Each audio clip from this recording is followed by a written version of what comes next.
Zipper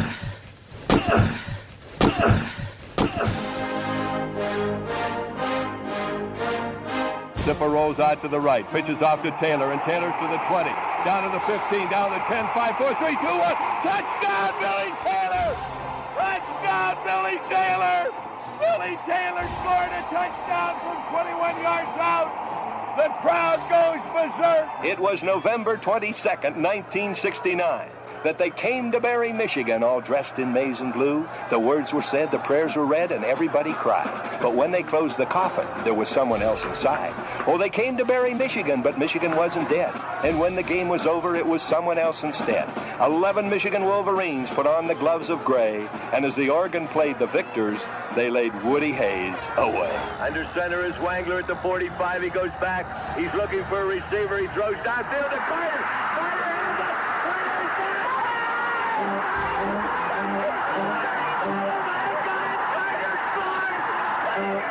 Who's got it better than us? Nobody!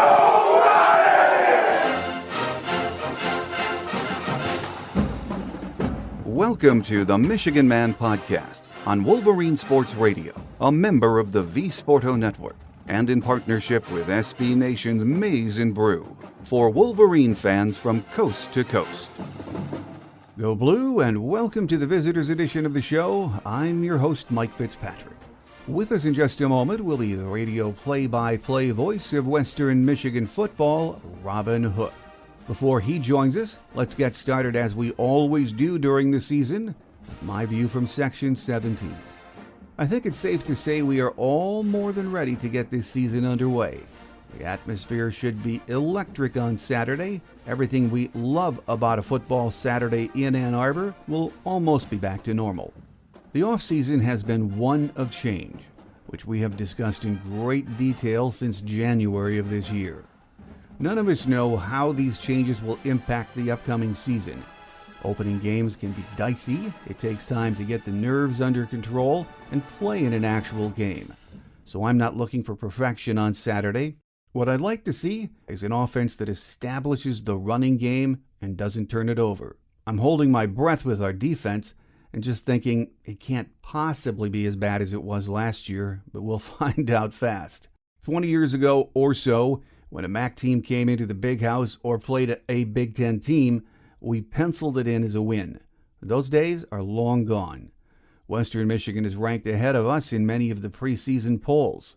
The Bronco offense will be more than a test for our defense. They are led by Caleb Ellaby, a quarterback the NFL Scouting Service Blesto ranks as a probable high-round draft pick next year. This kid can throw the ball around. He was the third highest-rated passer in D1 last year. He also has some big-time receivers, some solid running backs, and an experienced offensive line. So don't be surprised if there aren't some points put on the board by both of these teams on Saturday. My guest today says the days of a MAC team being intimidated by a trip to the Big House are long gone. Up next on our visitors segment is the radio play-by-play voice of Western Michigan football, Robin Hook. So stay with us.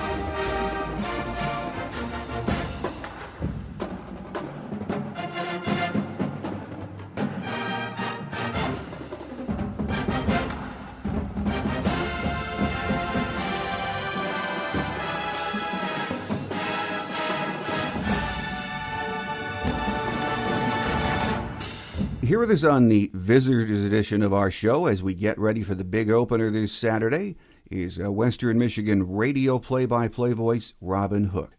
Robin, it's been a few years. It's great to have you back with us. Thanks for having me, Mike. Well, last year, in that COVID season, Robin, the Broncos went on a thrill ride of sorts, winning their first 4 games of that 6-game schedule. 3 of those wins by 1 touchdown or less. They were a young team.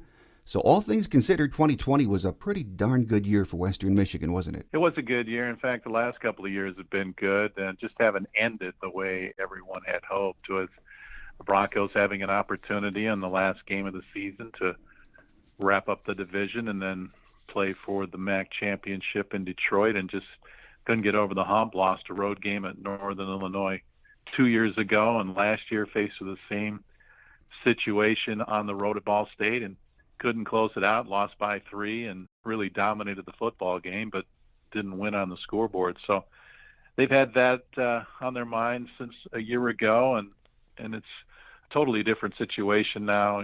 They've been through the whole spring football and summer conditioning, something that they didn't get all of the previous year. So I think that had an impact on injuries, particularly on defense, because many players that were counted on the defensive side of the ball didn't play a snap last year. Some of them played hurt, and I think not having that summer conditioning that you would normally go through during a college football summer really affected that part of the game. So everybody's back, everybody's healthy, and they're excited about the new season. Well, let's talk a minute about Coach Lester. He had big shoes to fill when he took over for P.J. Fleck. Everyone knows that.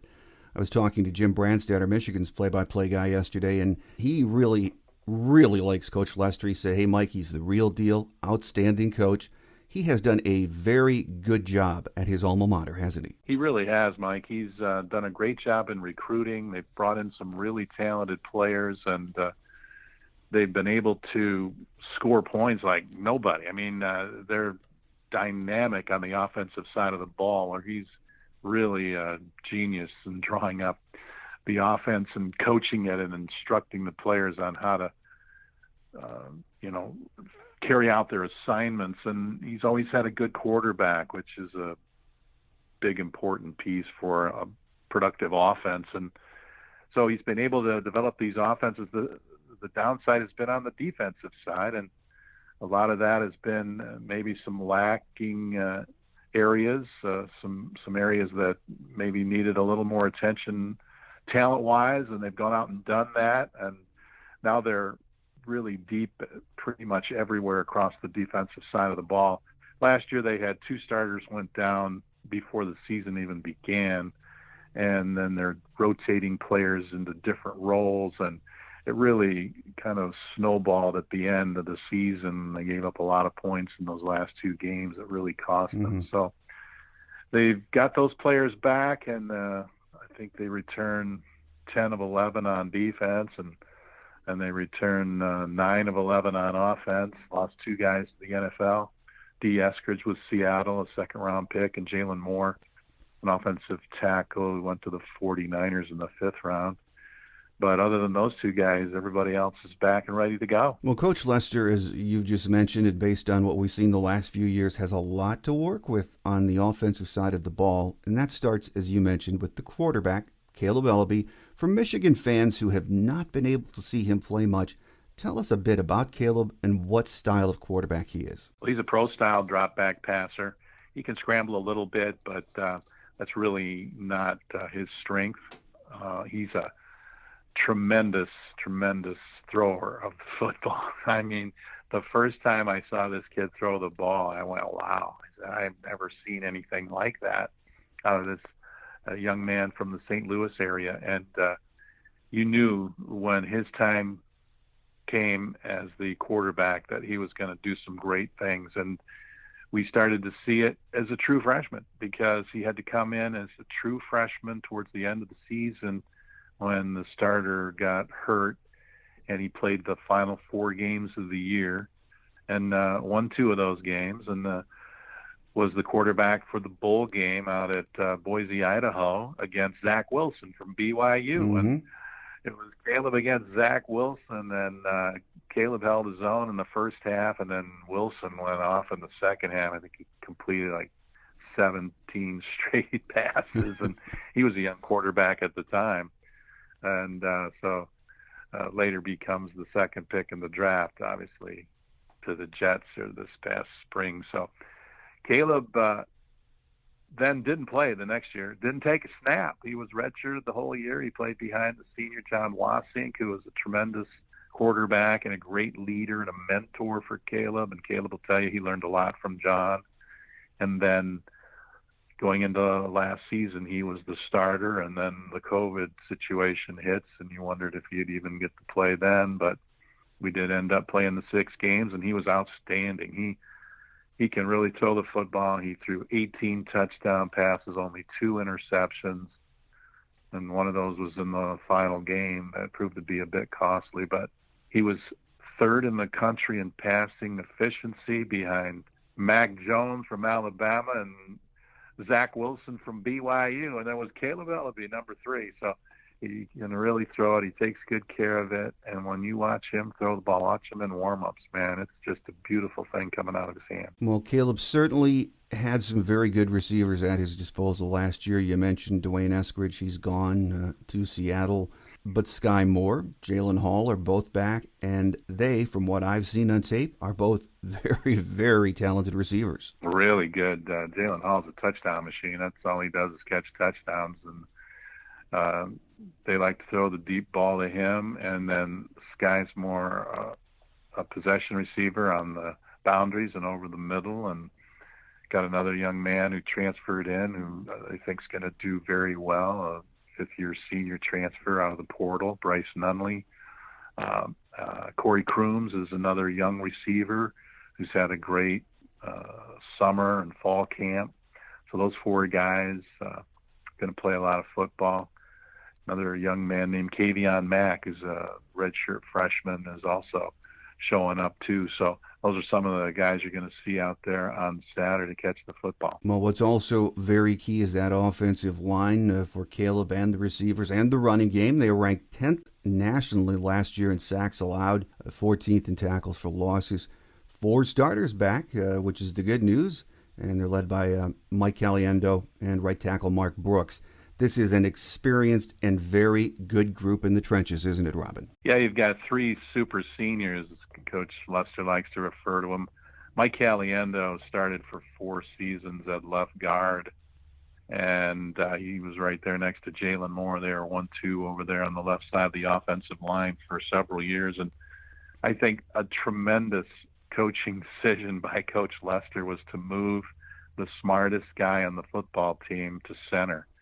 So he slides over 1 spot. Mike Caliendo is a 4.0 student in biomedical sciences. He's going to be a doctor someday if the NFL doesn't pan out for him. But they slid him over to center, and the guy who played center last year, Wesley French, moves out to tackle where I think he's more suited. He's a mauler out there, so he'll move to tackle and replace Jalen, and then Caliendo slides over to center.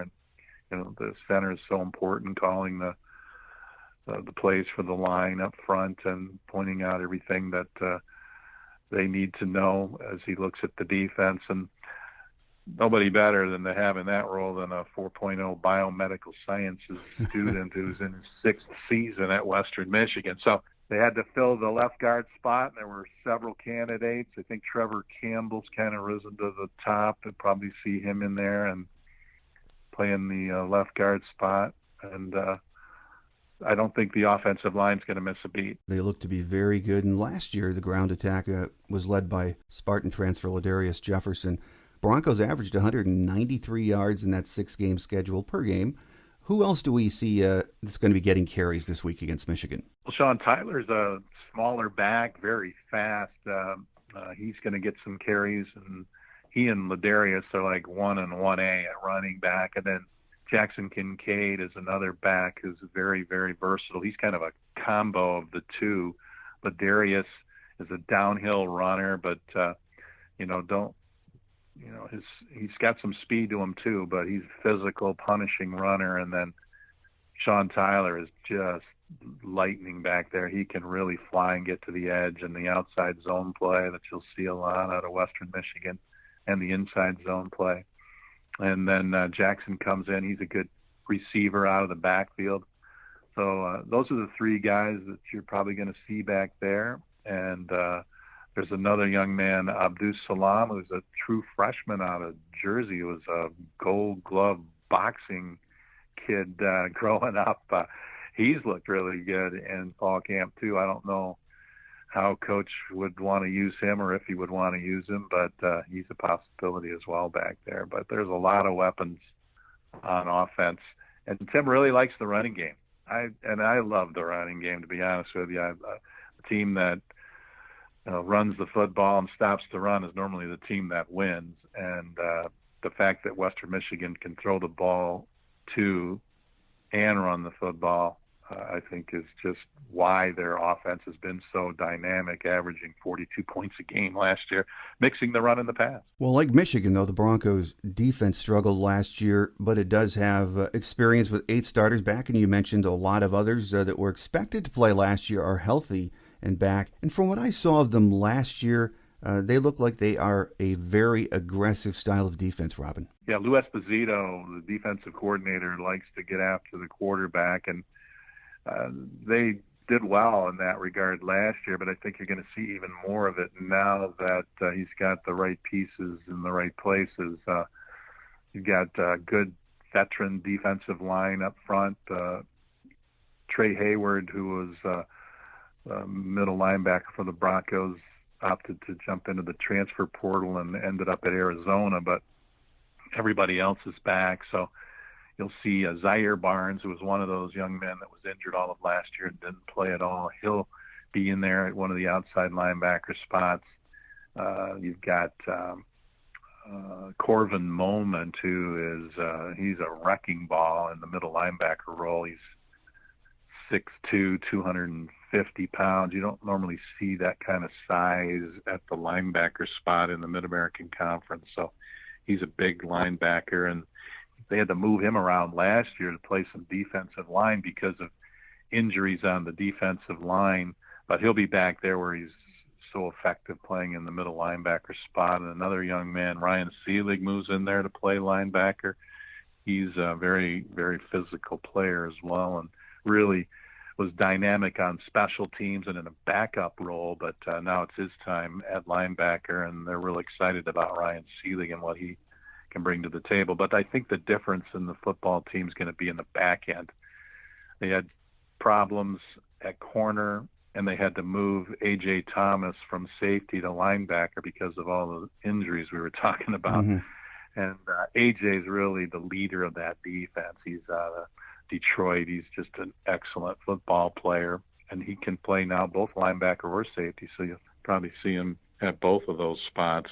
But then Theron Coleman, who was a transfer from Pitt, missed all of last year with an injury. He'll be in there at one corner, and they've just got more depth back there. They're 4 deep at the corner spot, something that they've really struggled with the last couple of seasons. So that's one of the areas I see as being the most improved. They moved receiver Deshaun Bussell to defensive back, and he's really, really taken to it. He's one of the fastest players on the team and one of the most physical players.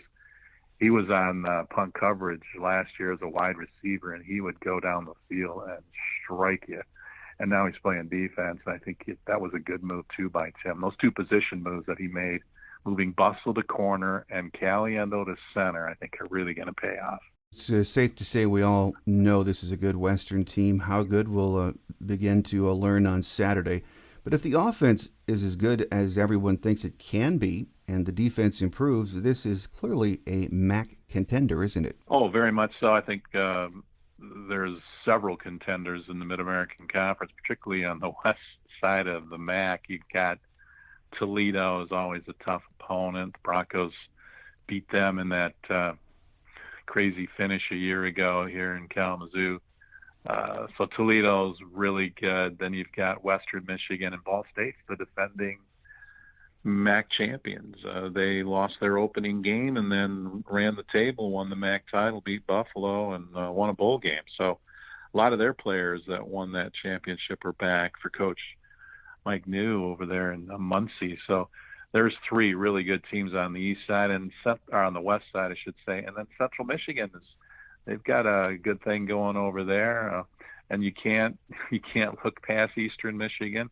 And Northern Illinois is really trying to build their program. So once again, the West Division is loaded with really good teams and good players. Over on the east side, I don't think it's quite as deep top to bottom, but there's some good teams over there too. So Mid-American Conference plays a good brand of football, and it should be an exciting season. Oh, absolutely. Everyone from the Midwest knows that's a fact. Well, Robin, opening games, they can be nerve-wracking, as we know, for fans and for the team, because you're just not quite sure what you have yet. Every year can be different.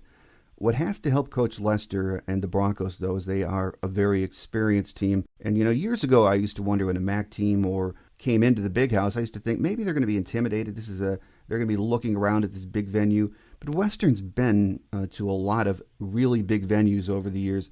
They're not going to be intimidated by this, are they? Oh, not at all. No, our guys, some of them played in the Cotton Bowl in 2017, so they're not intimidated by anything like that. Caleb Ellaby, I mean, he really looks forward to that opportunity. He won't be intimidated at all, nor will a guy like Ladarius Jefferson, who took snaps at Michigan State in front of big crowds. Mm-hmm.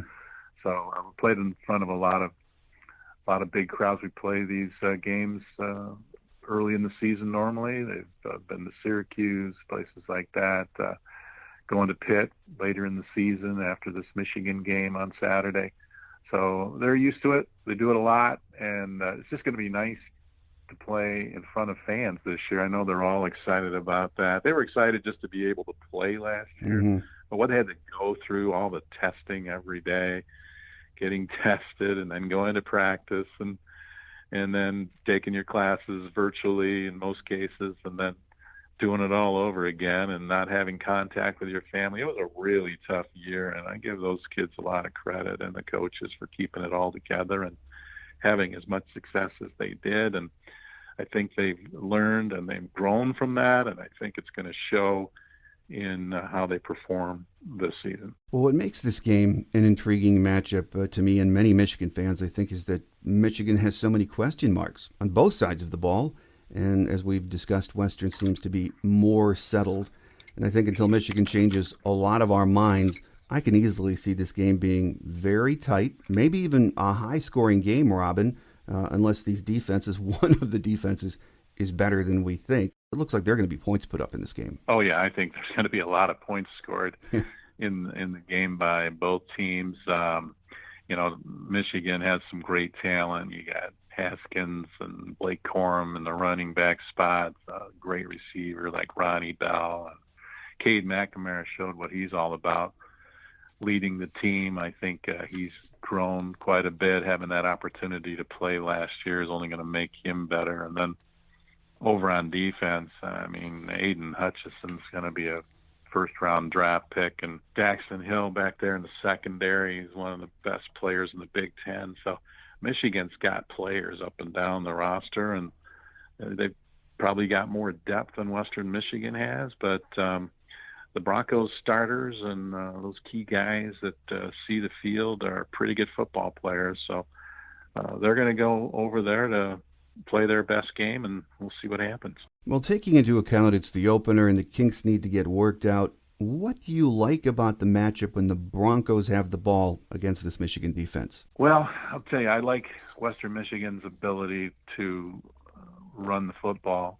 I like the fact that they've got a running back and Ladarius Jefferson who knows what it's like to take a handoff against a Big Ten opponent, because he's done it. And I really like his game. I like his confidence, and so I think he's going to be a big factor. And then the change of pace with Sean Tyler rotating in there and the speed that he brings. I mean, he has elite speed, and it'll be evident on Saturday. Now he's going to be facing elite speed on the defensive side for Michigan, but that's going to be a fun thing to watch. And can the Western Michigan offensive line, a veteran offensive line, match up with that big, powerful defensive front for Michigan? And you've got that 3-4 that they're running with the 4 linebackers and the 3 down linemen, and see what kind of push this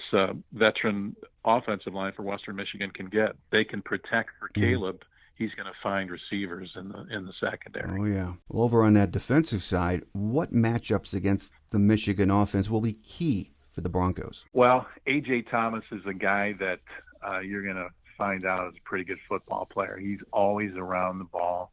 He makes a lot of tackles.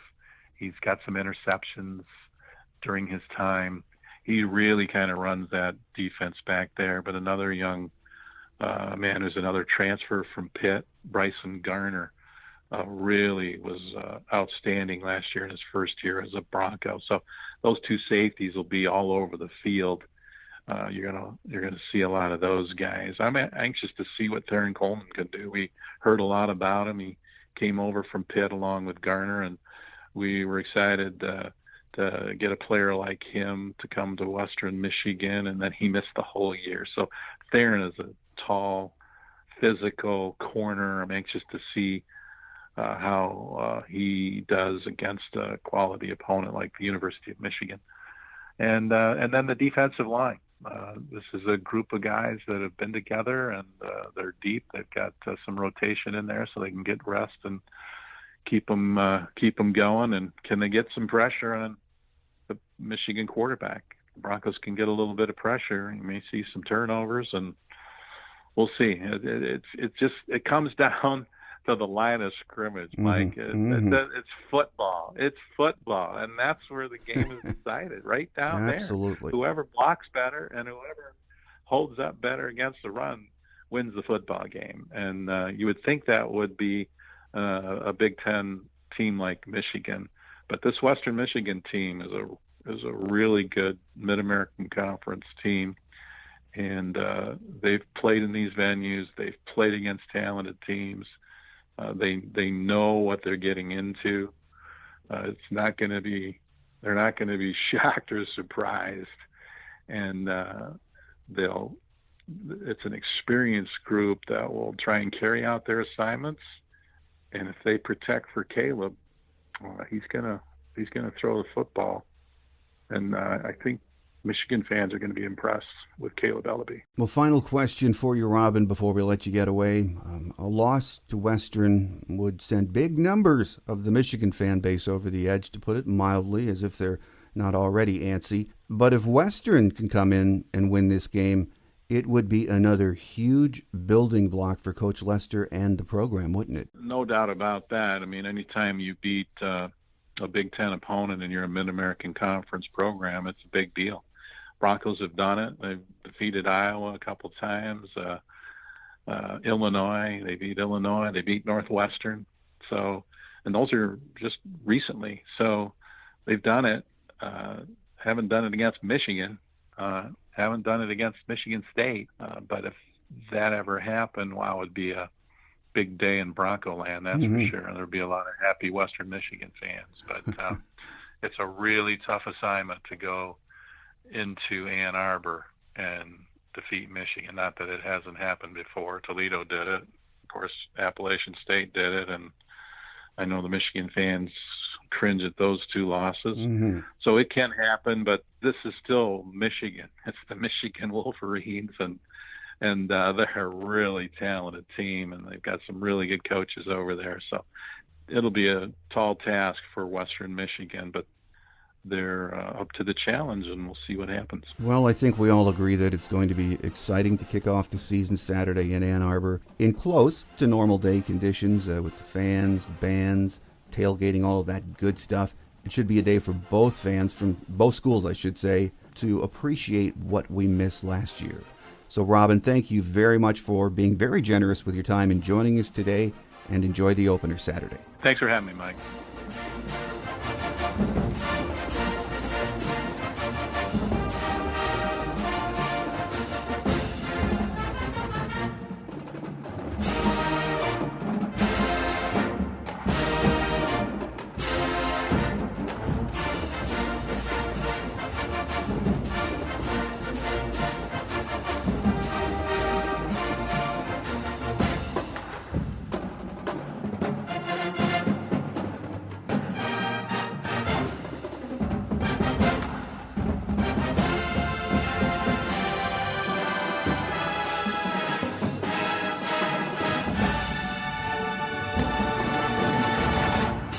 On Quick Hits today, no injury updates have been made available this week, so either the team is 100% or we will find out on Saturday when they take the field who is playing or who is not. Here are a few game day notes. We have a perfect 7-0 record against Western. The first meeting was on October 10th, 1917 in Ann Arbor, and we won a close game 17-13. The last meeting between these two teams was on September 8th, 2018 in the Big House, a 49-3 Michigan win. Tim Lester is in his 5th year as head man at his alma mater. His record is 24-19 with the Broncos, 54-43 overall in 10 years as a head coach. Last year, Western finished 4-2 overall. They returned 18 starters, 8 on both offense and defense, and 2 special teams players. Their last bowl appearance was in 2019. They lost to Western Kentucky 23-20 in the First Responder Bowl. Players to watch for the Broncos are Caleb Ellaby, their outstanding quarterback, Spartan transfer Ladarius Jefferson at running back, and big-time receivers Sky Moore and Jalen Hall. The weather forecast is for partly sunny skies, light winds, no rain, and temps in the low to mid-70s, which is perfect weather for football. The game will be televised nationally on ESPN with kickoff just after noon. So I have no idea, like probably many of you, what to expect on Saturday. My heart tells me we win this game handily, but my head says this game could be a lot tighter than we would like. I still can't wait, though. Whatever happens this Saturday, we have to get ready for next week's game with a big-time opponent, the Washington Huskies. On Tuesday's Michigan Game Day show, we'll be joined by the angel of the Big House, Angelique Shengelis, from the Detroit News. On Thursday's Visitors Edition, we'll hear from Husky radio play-by-play voice Tony Castricone, so I hope you'll join us. That will do it for this week. Enjoy the opener, and if you're going to the game, soak it all in. It just seems like it has been so long since we've been able to spend an afternoon in the Big House. I'm your host, Mike Fitzpatrick. Think victory, beat Western Michigan. Until we meet again, take care, and as always, go blue. Thanks for joining us today on The Michigan Man, here on Wolverine Sports Radio, a member of the V Sporto Network, and in partnership with SB Nation's Maize and Brew. Our listener lines are open 24/7 for your calls at 313-263-4842. That's 313-263-4842. Or email us at themichiganmanpodcast@yahoo.com. That's themichiganmanpodcast@yahoo.com. The Michigan Man Podcast is produced at the studios of Robin Lynn Productions, Allen Park, Michigan, and is not affiliated with the University of Michigan. Go Blue!